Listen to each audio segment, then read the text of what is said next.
Hello America, this Call of Duty Goddess. Today is March 10th, 2016. I have a video here from RT, Russian television. Pentagon plans to relaunch Train and Equip program for Syrian rebels. So, we are going to train ISIS and equip them again while killing American citizens, patriotic citizens, and trying to take their weapons. Let's listen to this. Top U.S. commander has proposed relaunching a program to train and equip Syrian rebels. General Joseph Votel was questioned by U.S. lawmakers over the plan and said the new effort would not repeat the mistakes that doomed the same scheme last year.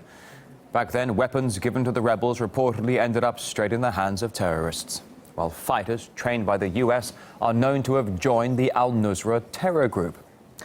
This time around, however, Votel said fighters would not be vetted before the training, but rather their leaders would be.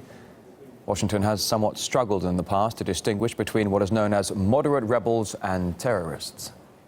Don't you need to be totally satisfied that these people are not, rampant human rights abusers and beheaders?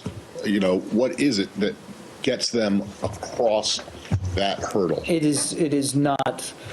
I don't think it is. I don't think we can enumerate it. And Defense Secretary Ashton Carter admitted that identifying the fighters that are not sympathetic to Islamic State has been proving very hard. We're trying to recruit and identify people that, as you put it, can be counted on to have the right mindset and ideology, not be aligned with groups like ISIL. It turns out to be very hard to identify people who meet both of those criteria. The previous Train and Equip program was set to prepare 15,000 fighters by 2017. However, last year, the U.S. military admitted the scheme was falling well short of that goal. Can you tell us what the total number of trained fighters remains? We're talking four or five. Let's not kid ourselves, that's a joke. I think the Pentagon is trying to resurrect a dead horse.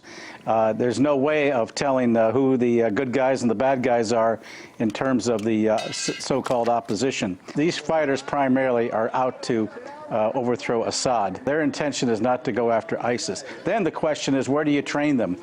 Turkey is already so involved in trying to fight with the Kurds.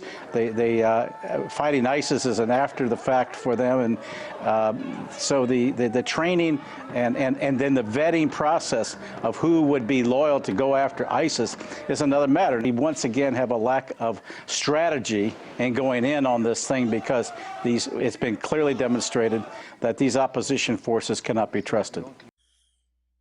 So now let's hear from the leader of ISIS. The Muslim Brotherhood squatter in the White House. Was moving too slowly, but the fall of Ramadi has galvanized the Iraqi government. So with the additional steps I ordered last month, we're speeding up training of ISIL forces, including volunteers from Sunni tribes in Anbar province. This is Call of Duty Goddess signing off, and as always, I've got your six.